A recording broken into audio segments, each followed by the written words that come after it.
Sup, my name is Ray for the TheYugiohCouncil. Welcome to Top 5 Countdown, where we count down the top 5 cards in need of a reprint.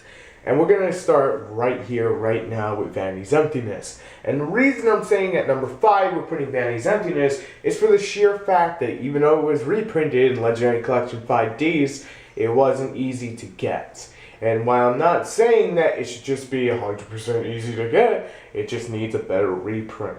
I feel this is one Konami could have done much better on, and they kind of went a little piss poor with it.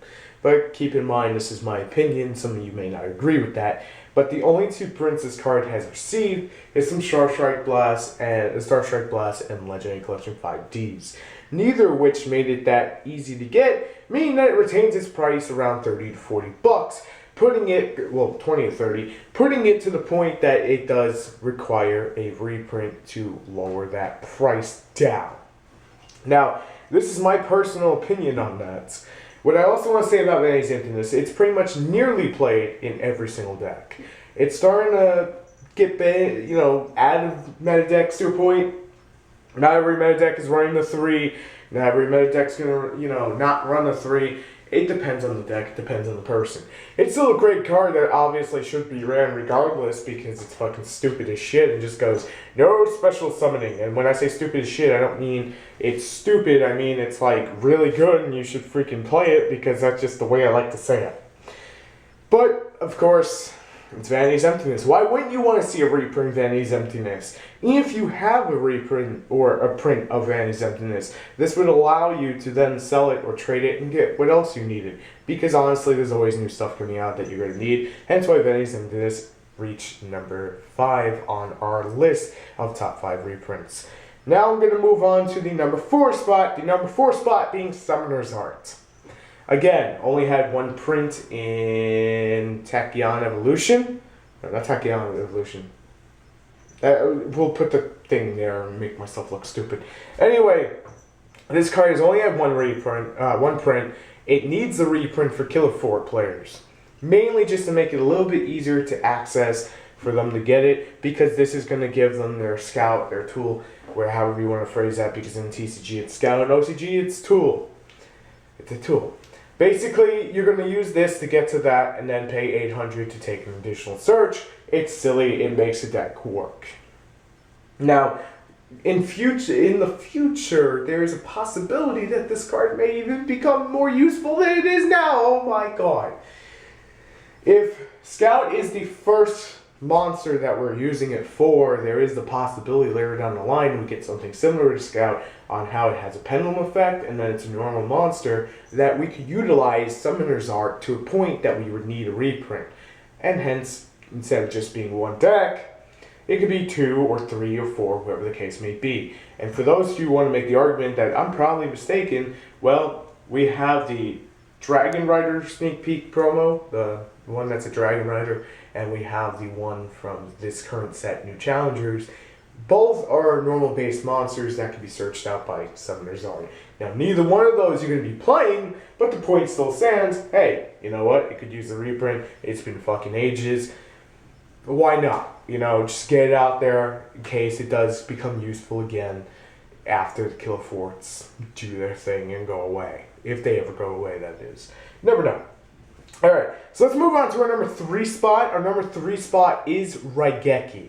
Now I'm going to spend a little more time on Raigeki. Its only 2 prints have been a Battle Pack, I think the first one, and Legend of Blue Eyes. Legend of Blue Eyes is nearing 15 years old, or close to 20, somewhere around there. I want to say like 15. Next year will be around 15 years for us. That's ridiculous. Battle Pack is quite a few years off, I think like 2 years. So there was a lot of missed opportunities when Konami had the opportunity to reprint Raigeki not once but twice. Multiple times, just throw it into Megatins because it's coming back, and even though it doesn't make sense, it just give it a fucking reprint.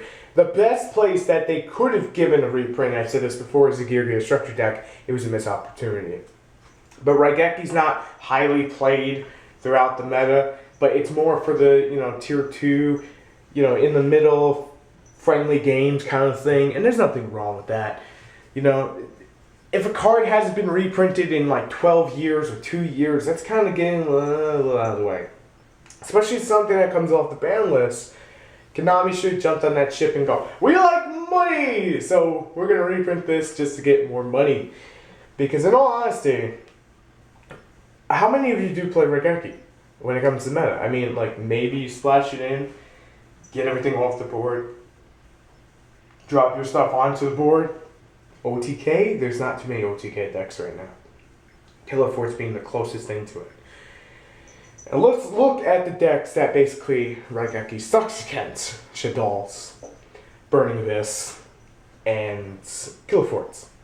Mainly, reason I say Killer Forts is because of the pendulums, they could bring it back. And the reason I say Shadow's is they get their fusion cards back, and they could just refuse and do stupid things like that. It does slow them down a little bit. Obviously, with Burning Abyss, you don't want to give them that because then they get the search. But Regeki, regardless, still needs the reprint. So, number 3 spot. At number 2, I'm going to go with Arcanite Magician. This is one that Konami should have reprinted numerous times over. Plenty of opportunities. They didn't jump on it. Don't know why. It could have been Legendary Collection 5Ds. They decided against it for whatever reason. I feel it was a missed opportunity, especially this card seeming close to $20. It's kind of nuts. But Shadows can use it, Lightsworn can use it, and random decks can use it. It's something that should have been reprinted ages ago. The last and only 2 prints it had was a Duelist League. Not everyone has access to that, number 1. And number 2, I believe it was Crimson Crisis, which is about close to 7 years ago, somewhere around there. God damn, it's been that long? Holy shit. The point still remains that Arcanite Magician could use a reprint, but Konami decided against it like everything else. And this is one that should get a reprint in, I don't know, something that got announced a few days ago called Premium Gold 2. So, what I want to say is Summoner's Art should get the reprint, just mainly for the fact that there's tons of decks that could use it. So, here's what I'm going to do now. I'm going to do something I've never done before, just in case I've done this video prior, is I'm going to do honorable mentions. And that is Secret Village of the Spellcaster and Starter Spark Dragon. I will mention both of these for the next few minutes. Starter Spark Dragon, not only for the Europeans who don't have access to it for legal reasons, which is stupid, but this would have given them a legal reprint and it would have made a nice spot in Legendary Collection 5Ds. Konami again decided against it. Secret Village of the Spellcasters only received one print. And even though it's not highly used, it's something that could use the reprint for people who want to tech it, and we'll probably be talking about that on Tech Tuesday. So, but let's go to our number 1 spot, which is, thank you Nat again, Anti-Spell Fragrance. Now the reason we have Anti-Spell Fragrance in at number 1, this is something that's going to slow down Killer Forts. This is something that's kind of popularized. You have to set the MST before you can use it. Basically, it slows the shit down out of spellbooks. This is something that could have gotten reprint ages ago. It only has 2 prints. One was inside of a video game, and the other one, well, I believe it was Dark Legends or something along those lines.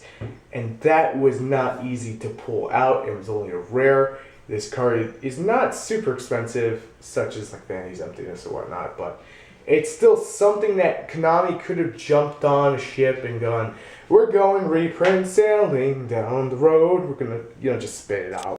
Now the question is, if Konami was to reprint it tomorrow, where the hell would this fit? I don't know, Premium Gold 2? Which we'll be talking about after this video. There'll be something for that. But Anti-Spell Fragrance is something that for a while needed a reprint, but still hasn't received one.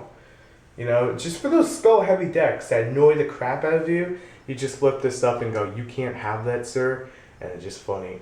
Basically, for those of you who don't know, you have to set spell cards before you can activate them. This works for both people. And there was a deck with Dark Simorg, and it was so hyped, basically more hyped than freaking Bamboo Shoot deck. I forgot what the hell that.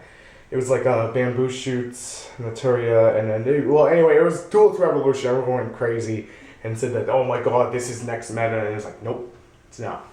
So anyway, Thank you guys for watching. Make sure to rate, comment, and subscribe. And let me know what cards you think should be reprinted. Once in a while, I'll do these top 5 reprints because, well, they'll alter throughout the next couple weeks. So anyway, thanks for watching. Make sure to rate, comment, and subscribe. See you later. Peace.